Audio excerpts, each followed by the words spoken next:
Your Coastal News top stories this week. Police to investigate restaurant owner's disappearance. Drug abuser arrested after turning violent. Long lost son set to return to the bay. Wedding of the year called off. And a shocking body discovery in the water.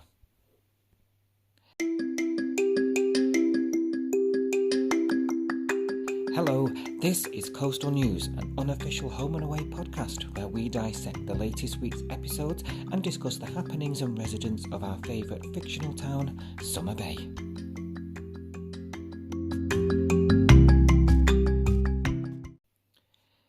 Now, Dean, they're frantically looking for Mac at the beginning of the week this week. We saw Mac disappear on the Friday's episode last week, the week before, should I say, after that interesting attendance to the Parata family party, Sienna, influencer display. And, she discovered that video, didn't she, and was just mortified with herself. And I think I mentioned on last week's podcast, that was that moment where I think Mac realised, actually, she had been, in a really bad place, and her behaviour perhaps was less than acceptable. And I think she's out of shame and embarrassment almost, she sort of fled the bay, and it looks like she's not taken a phone with her. Dean's woken up the next morning, discovered all this phone on its own, no Mac. He's frantically run round the bay looking for her, asking everybody he finds. Nobody's seen her yet, and of course, everyone's a bit like, she'll turn up. She's been on a bender, everyone, what Mac's been like lately, she'll rock up, and even I was saying that quite jovially, at the end of last week's podcast, she's probably nipped down to Yabby Creek, she'll come back with a bottle of liquor or something, but she's still not back. And as this week went on, I thought, she'll be back by Tuesday, Wednesday. She's still not here, haven't completed the full week's episode. So, as you can imagine, Dean has gotten a little bit worried. He's got a really bad feeling about where Mac has got to. I love that he poor Jasmine, helped him.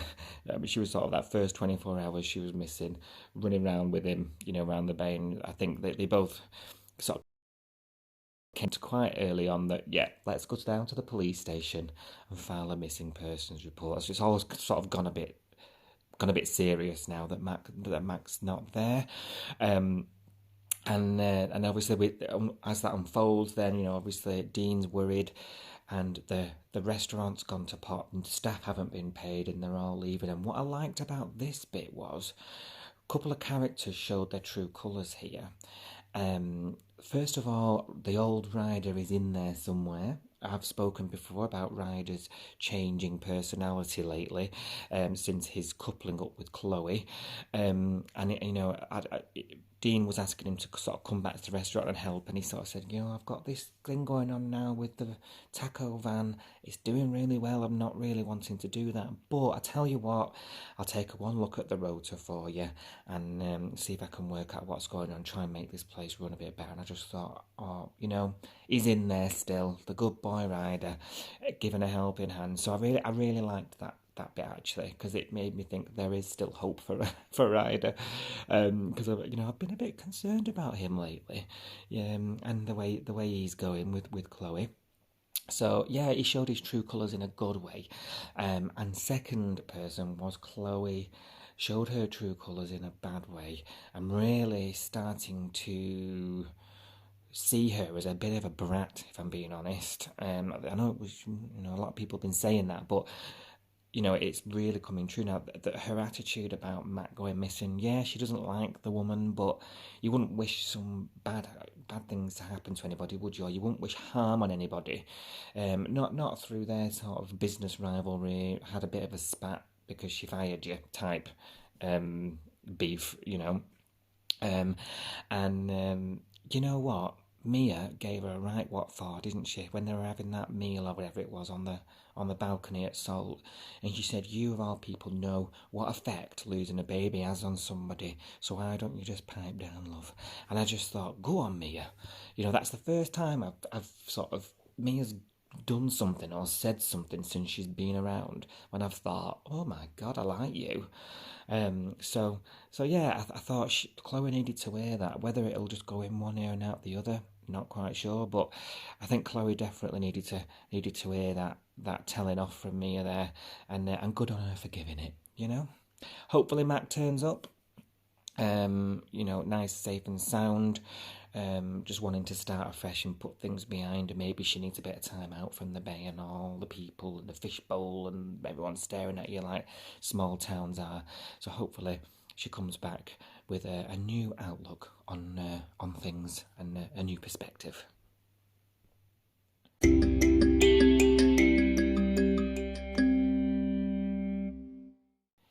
Now, Leah and Justin had this awkward thing, didn't they, when the morning after that night when she was like locking herself in the bathroom because he was coming for her for those pills, which I obviously told you guys last week. I felt like that was really uncomfortable viewing, to be honest, and brilliantly performed by all involved. I think this is being really well written and really well performed. Actually, this painkiller addiction storyline, but there was this sort of tiptoeing around each other the next morning, Justin, and Leah. And she's sort of taken him to the gym, and he's like, "Oh, I'll go in the gym. You go off and do whatever you need to do with Steve. Was it Steve and John or whatever?" Talking about Susie and that whole thing going on. So, and I just thought, oh God, everyone's a bit nervous about letting him go in the gym. Could he be stashing drugs in the gym? Surely he can't get into too much trouble there. And I think Justin even said that actually. I can't get into too much trouble inside the gym. But it turns out he can, because obviously, he's ordered these things online again. And I was just face palming. I was like, oh, Justin, not again. How do you think this is going to end? Do you think you're going to be able to get away with this again? It was only a few days before when Alf and Leah were just crowbarring your locker open. They're going to know. They're going to know your places to look. But he's not thinking straight, is he? He's got these withdrawals going on. They're having to manage his medication quite strictly. So, he's not in the right frame of mind. And of course, he's sort of put the Ziggy's radar up a bit when he has that meeting with her about, there's a delivery coming today, but don't open it. I'll sort it. And it's like the first thing you're going to be thinking when an addict tells you not to open the post is there's something in the post that there shouldn't be. So I think if I was Ziggy at that point, I'd be thinking, I'm definitely opening that box. As she shouldn't really do that, actually. Ziggy's got a bit more about her than that, really, but she did it. There was loads of deliveries, wasn't there? So she opened them all and discovered him.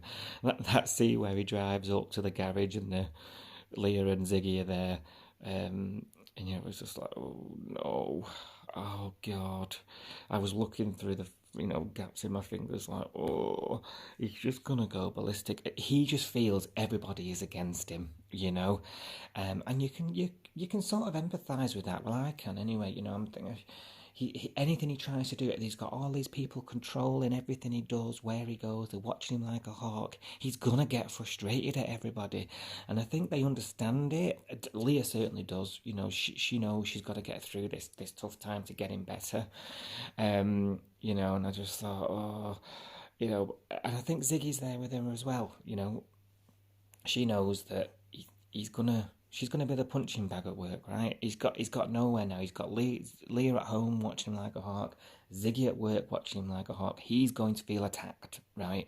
Even if it's an unjustified response or feeling, and so absolutely expect that kind of reaction from him, to be honest. He did admit sort of later on, he's been a bit harsh and all the rest of it, and he's having a bit of a to-do with Leah, and dodgy Steve-O stepped in, didn't he? And that sort of changed the pace a little bit then. Are we starting to see him try and come between Leah and Justin, do you think? I'm hoping not, because that just feels a bit random for a start, but also just a bit wrong.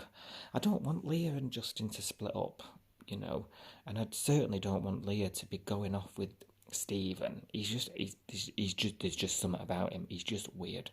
Um, but that did feel a bit odd, and you just knew, not quite know what was coming next, but you just knew that was going to cause a bit of jealousy, for with Justin and everything. And lo and behold, he sort of clocks them embracing Leah and Stephen, which again is weird. I found it weird the other week when she ran to him to pour her heart out to him about Justin, and she barely knows the bloke, and now she's like, he's offering her hugs in public, and of course, Justin sees, typical soap opera fashion, Justin sees this embrace, and puts two and two together, makes five, and then goes and lets himself down a bit. Really, he gives him one right hook, and sort of really makes a mess of Stephen there, gives him a right beating, and completely out of character. And I was like, what on earth is going on here? Everything's just going a bit crazy in the Bay this week. Tori's face, though, at the hospital, when she's got Stephen at the hospital afterwards, and he says, Justin did this to me, her face was just like, I just don't believe it. Can't believe this was, and I'm really feeling for Tori at the moment. She's got all this crap going on from all angles, from Christian's angle and from Justin. So, but her face she was just so shocked, and then obviously he then gets arrested for this assault, rightly so, and hello, we get introduced to Senior Constable Newman, the new police hot cop in town. Let's see more of him. I'm sure we will as things go on. We always do. Much demand for police here in the Bay. So that nice introduction to his character, really. I'm sure we'll see more as the days go on. But yeah, he arrested Justin. Justin just rolled over in the interview with him. Really nice way to introduce the new policeman. And of course, there was this just such a good scene when Tori comes to the police station, and Constable Newman was like, I know a withdrawal, I know I'll come down when I see one, and she has to explain what's been going on with Justin. And then she goes to speak to him while he's in the cell, and she says, after everything violence has done to our family, Mason, Mum and Dad, how could you do this?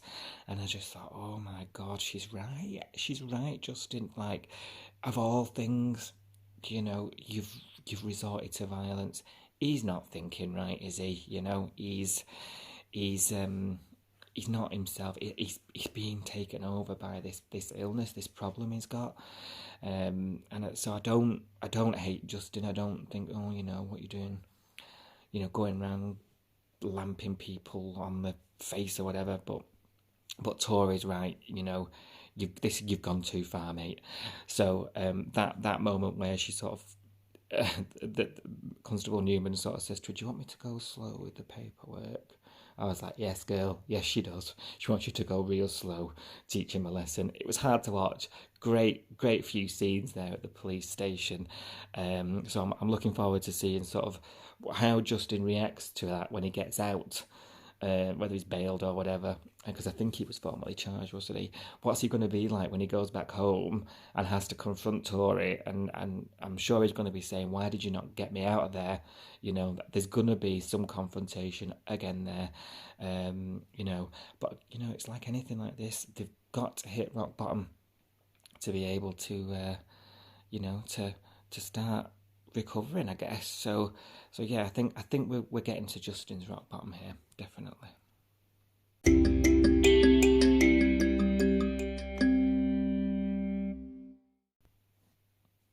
And Martha's home. Martha's back, looking a lot better than when we last saw her, as you know, and providing much light relief from all the Justin, addiction stuff going on. the stalwarts of the bay, again providing us with some light relief to balance these episodes out. So I just love these scenes, as you know. She's in the diner and Marilyn's giving her all the gossip about La Cucaracha and the bait shop and all the changes that are going on in the bay. Just a great, warm summer bay welcome back home for Martha. Really, really lovely scenes. And of course, behind and out of earshot of Martha, Rue's getting these phone calls from Kieran's lawyer. So there's always some drama around the corner, isn't there? Even though that was happening, there were those scenes where Rue's trying to, speak to the lawyer and get the gossip, and Marilyn's sort of in the background of the shop trying to go, oh, they're coming, as Alpha and Martha sort of come over. Again, quite comical, and even though obviously Al's reaction wasn't great when he actually finds out what's going on a couple of scenes later, but it still sort of gives a comic tone to the show, which we like, and Marilyn's great for that, right? As is Rue increasingly these days. So Alf's being Alf, a completely expected response from Alf. Not on my flaming watch is he coming and staying with us. But Rue is right, Kieran is family, like it or not. And I thought it was a bit unfair actually just to dismiss Kieran straight off, to be honest with you. He's got to listen, it's his wife's son, and despite everything he's done and the mistakes he's made, he might come back and he might be different, Again, we're talking about addiction again here, aren't we? He's an alcoholic, and we've got to look at this as an illness, right? He's not doing this by choice, as is Justin, So this will be interesting how this unfolds. I really like though that Martha. There wasn't all this secrets from Martha. I mean, she said something to him, didn't she? Like, I want you to live life with me, not for me. What's all this? I'm able to make decisions myself. And so I feel like we're going to see Kieran again, and I'm here for that. He was great, and I think he will keep the Stewarts on their toes, I think. So I think we're going to be seeing him soon. They're obviously gone off to Marimbula to get a bit of space. Alf's gone with it, so everything is calm still. We're not going back to that same regurgitated fighting over Kieran. Alf and Martha not really talking, because I don't even feel like they've been much of a married couple since they got married. I don't know about you. But you can bet your bottom dollar while they're away in Marimbula, Kieran's going to rock up. You just know it. It's going to be causing loads of crap for Rue. So let's see what happens, eh?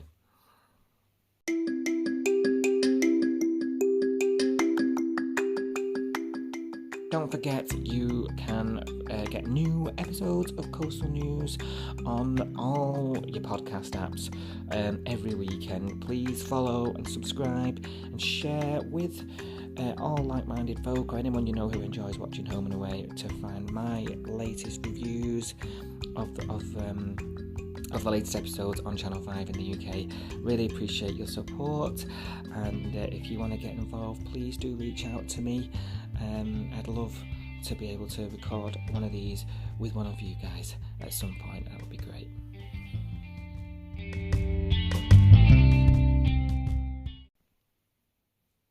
Sienna's back again. Another week, another unannounced visit from Sienna and the fashion crew. This time it's all about taking pictures for Instagram and all the rest of it. Causing more issues between Bella and Nick, as always. This week, I think Sienna stepped up the bitch mode, though, starting to manipulate Nick. Coming between Bella and him. She's definitely got Allegra involved in all this. Relationships are no good. People outside of the business don't understand the business.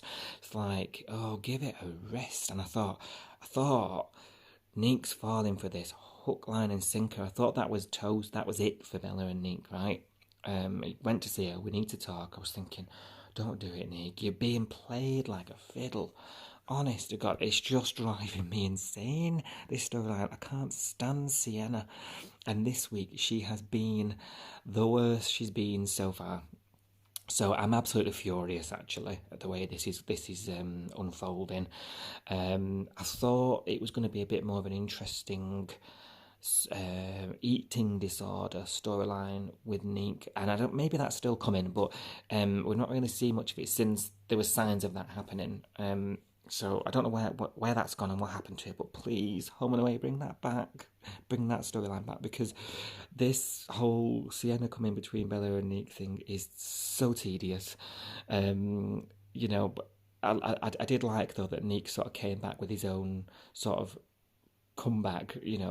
That he would only do this very convenient Japan job that Sienna just pulled out of nowhere again to put to put an ocean between Bella and Nick this time. Um, you know, he was like, I'm only gonna do it if you can, use those pictures of me in the exhibition, because of course she blocked that for Bella just to mess up that exhibition that she's got going on. So I thought that was actually a great sort of way to blackmail almost Sienna, but I mean she's not gonna just roll over for that, right? She knows what she's doing. I think she even says that to Nick at one point. Well, it's just got disaster written all over it. This whole agreement that Nick's pictures can be used and all this, he's being exploited. Um, and I don't think he can see it at the moment. I was thinking this, where are Ari and Tani throughout all this? There was signs of Tani thinking, oh God, he's working out, the eating disorder bit, he's trying to get buff quick and I'm going to keep an eye on him. And I thought, oh, he's clocked that, he'll keep an eye on him.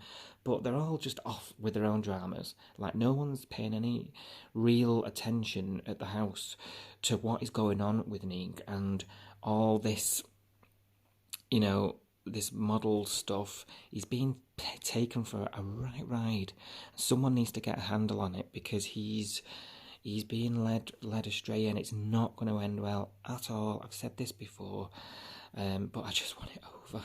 Honestly, just want it over.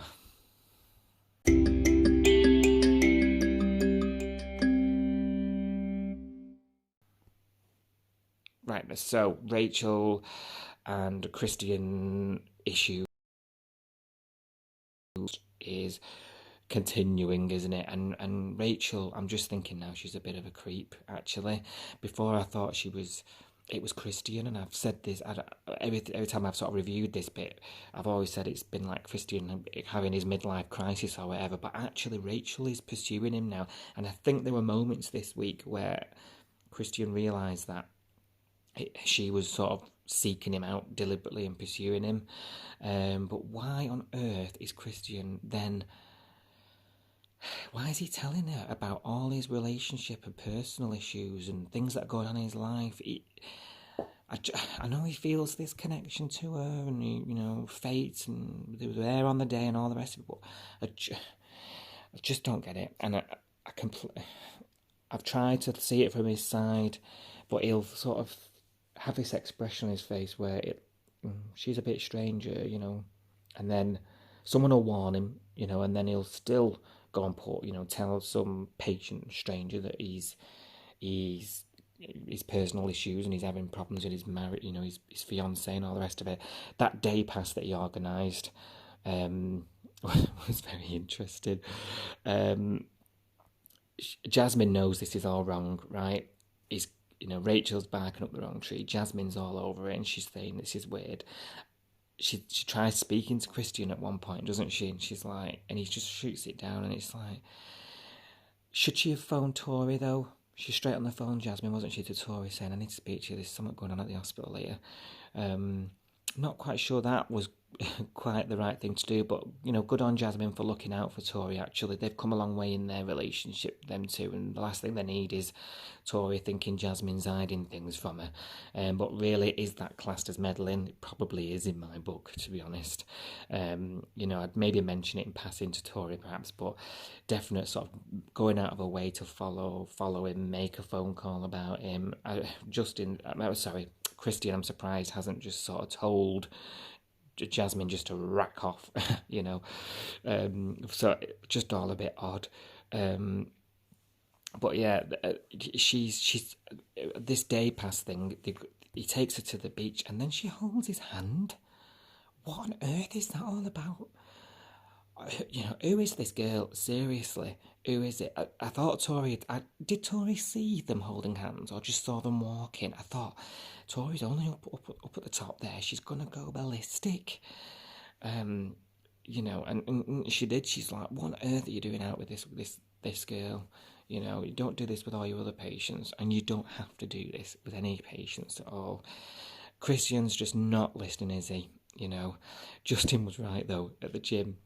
Because obviously Christian agreed to meet her and then was late because Rachel was in pain and all the rest of it and delayed. And she's asking Justin what he thinks, and he's like, why are you putting up with that jerk? I thought, my thoughts exactly, Justin, my thoughts exactly. But yeah, actually, quite a good moment then. Obviously, this whole discussion that they had led to her just saying, let's just put our problems aside for good, love. The wedding's off. And she hands the ring back over to him. Good on you, Tori. Completely agree. Get rid of him. I said last week I'm over it. Definitely I'm over it now, because this has been weeks and weeks of having to put up with this. You didn't turn up to your wedding day. I'm surprised she's even given him this long to even try and explain himself, because I know for sure I wouldn't have done.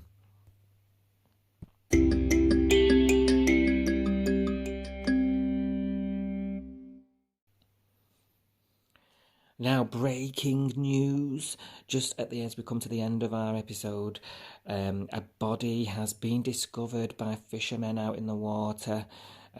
Leah's been her attention's been drawn out to the waters. They were asking her to, was it ring Tripolo or whatever?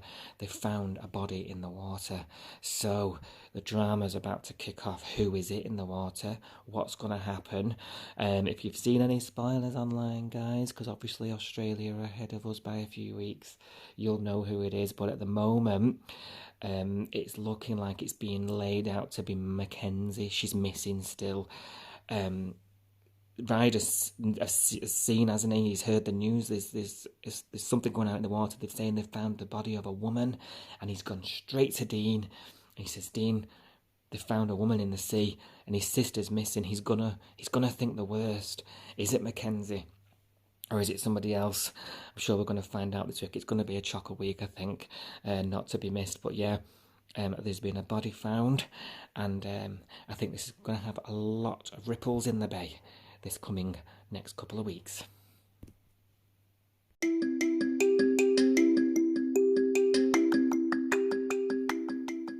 That's everything this week for Coastal News, an unofficial Home and Away podcast. Absolute chock-a-block episode. Thanks for listening. Be back next weekend with another, as we go again reviewing the week's episodes of Home and Away on Channel 5. In between episodes, we'll be tweaking along as well, sharing opinion and news on the handle at Coastal News Pod or the hash. See you next week. Thank you. Bye-bye.